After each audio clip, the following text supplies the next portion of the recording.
Welcome to CS Telugu grammar. ఈ వీడియోలో మనం స్లాష్ అలంకారము గురించి చెప్పుకున్నాం. స్లాష్ అలంకారం అంటే ఏంటి అసలు? స్లాష్ అలంకారం గురించి ఏదైనా అలంకారం నేర్చుకునేటప్పుడు మనం ముందు వీడియో చూసిన తర్వాత మనకి బేసిక్ తెలిసిపోతుంది. దీనిని మనం స్లాష్ అలంకారం అంటారా అని చెప్పేసి కొన్ని ఎగ్జాంపుల్తో చెప్తాం. కాబట్టి మీరు మోర్ ఎగ్జాంపుల్స్, ఉదాహరణలు ఎక్కువ చూసేటప్పటికి మీకు మరింత బాగా అర్థమయ్యేటటువంటి ఛాన్స్ ఉంటుంది. ఓకే, ఇప్పుడు చూస్తే అనేక అర్థాలు వచ్చినట్లుగా చెప్పడానికి ఒక వాక్యాన్ని అనేక అర్థాలు, ఒకే అర్థం కాదు, డబల్ మీనింగ్ అంటాం కదా, అలా అనమాట. ఈ శ్లాషాలంకారం అనేది డబల్ మీనింగ్ టైప్ అనమాట. అంటే ఒక దాంట్లోనే మనం అర్థం చేసుకుంటే నార్మల్గా అక్కడ మాట్లాడుకునే దానికి ఒక అర్థం ఉంటుంది, కానీ ఇంకొకటి డీప్గా ఆలోచించేటప్పుడు వేరే అర్థం వస్తుంది. వేరే అర్థం వచ్చేలాగా మాట్లాడటం అనమాట. వేరే అర్థం వచ్చేలా మాట్లాడటమే మనకి శ్లాషాలంకారం. మనం చూడండి, అప్పారావు ఇల్లు ఎక్కడ అని అడిగామనుకోండి. అప్పారావు ఇల్లు ఎక్కడ అంటే నువ్వేం అర్థం చేసుకుంటావు? వాళ్ళ ఇల్లు ఎక్కడుంది అని చెప్పేసి కదా. అప్పారావు ఇల్లు ఎక్కడ అంటే ఇంకొకటి ఎలా అర్థం చేసుకున్నాడంటే అప్పారావు ఇల్లు మీదకి ఎక్కడా అని చెప్పేసి ఎక్కడ అని చెప్పేసి అన్నాడు. చూసారు, ఇక్కడ రెండు రకాలుగా అర్థం అవుతుంది. ఎస్, అంటే ఒకే వాక్యాన్ని రెండు మూడు అర్థాలు వచ్చేటట్టుగా చెప్పడాన్ని మనం శ్లాష అలంకారం అంటాం అనమాట. ఓకే, మీకు నార్మల్గా అర్థమైంది అనుకుంటాము. ఎస్, ఇప్పుడు వచ్చి ఇది చూద్దాం. అంటే అనేక అర్థాలు లేదా నానా అర్థాలు వచ్చినట్లుగా లేదా విభిన్న అర్థాలు వచ్చేటట్లుగా చెప్పుటాన్ని మనం శ్లాషాలంకారము అంటాం అనమాట. ఓకే, ఇది మీకు అర్థమైంది. మా నవజీవనము సుకుమారం. ఓకే, సుకుమారం అంటే సుకుమారం అంటే సుఖమెత్తంగా ఉంది అని చెప్పేసి అంటాం కదా, అదనమాట. మా నవజీవితము సుకుమారం అంటే అర్థం ఏంటంటే ఇక్కడ మీనింగ్ రెండు అర్థాలు వచ్చేలా చెప్పవచ్చు. చూడండి, మానవ అంటే మనుషులు, ఇది దీంతో కలిపి చెప్పామనుకోండి.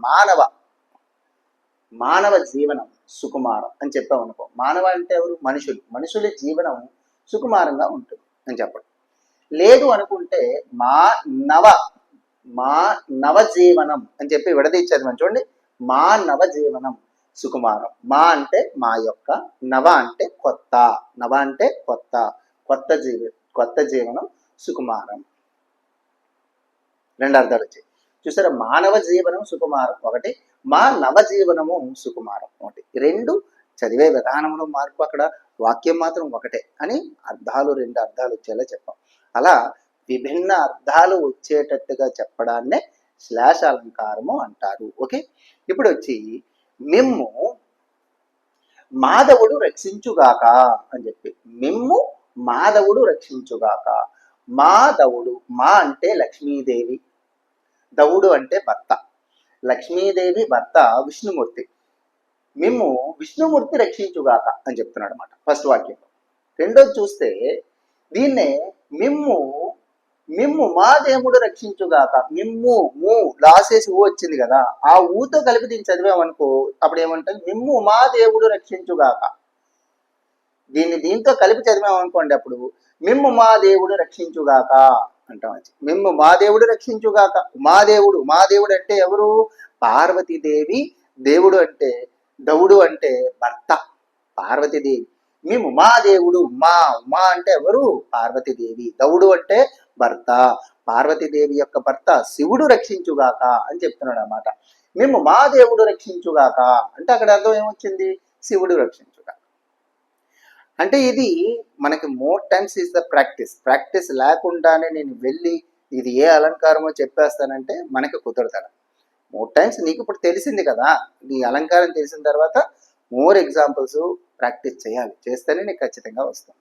ఓకే, ఇదా తెలిసింది. అంటే ఇక్కడ రెండు అర్థాలు వచ్చేటట్టుగా, విభిన్న అర్థాలు వచ్చేటట్టుగా మనం వాక్యాన్ని చెప్పాం కాబట్టి ఇది శ్లాష అలంకారం. రాజు కువలయ నందకరుడు, ఆనందకరుడు. రాజు కువలయ ఆనందకరుడు అని చెప్పేసి. రాజు అంటే ప్రభు, భూమిని పరిపాలించేవాడు.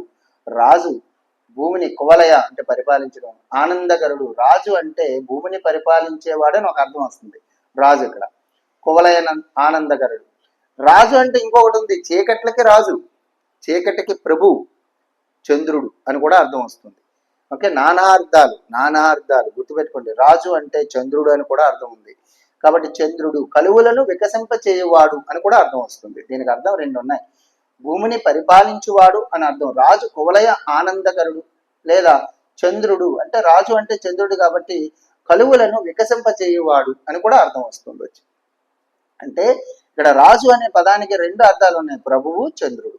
కాబట్టి రెండు అర్థాలు వచ్చేటట్టుగాను అంటే ఇక్కడ రాజు కువలయ ఆనందకరుడు, ప్రభువు భూమిని, కువలయము అంటే భూమిని, భూమి, ఆనందకరుడు పరిపాలించేవాడు అని అర్థం. ప్రభువు భూమిని పరిపాలించేవాడు అని అర్థము. ఇంకోటి రాజు అంటే ఇక్కడ చంద్రుడు అంటే చీకట్లకి ప్రభువు అంటే చంద్రుడు. నెక్స్ట్ కువలయము కలువులను వికసింపచేయువాడు అంటే ఇక్కడ వచ్చి రెండు అర్థాలు వచ్చాక మీరు రాజు అనే పదాన్ని చూసినప్పుడు మీకు అర్థమవుతుంది, ప్రభువు అండ్ ఇంకోటి చంద్రుడు. కాబట్టి ఇక్కడ రెండు అర్థాలు వచ్చేటట్టుగా చెప్పాడు.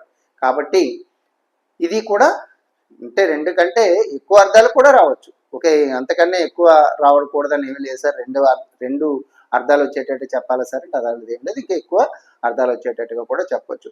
అలా చెప్పేదాన్ని మనం శ్లాషాలంకారం అని చెప్పేసి అంటాము. ఇది మీకు అర్థమైందని అనుకుంటున్నాను. అర్థమైతే మాత్రం ఒక లైక్ ఇవ్వండి, మీ ఫ్రెండ్స్కి షేర్ చేయండి, నాకు సపోర్ట్ చేయండి. Thank you for watching.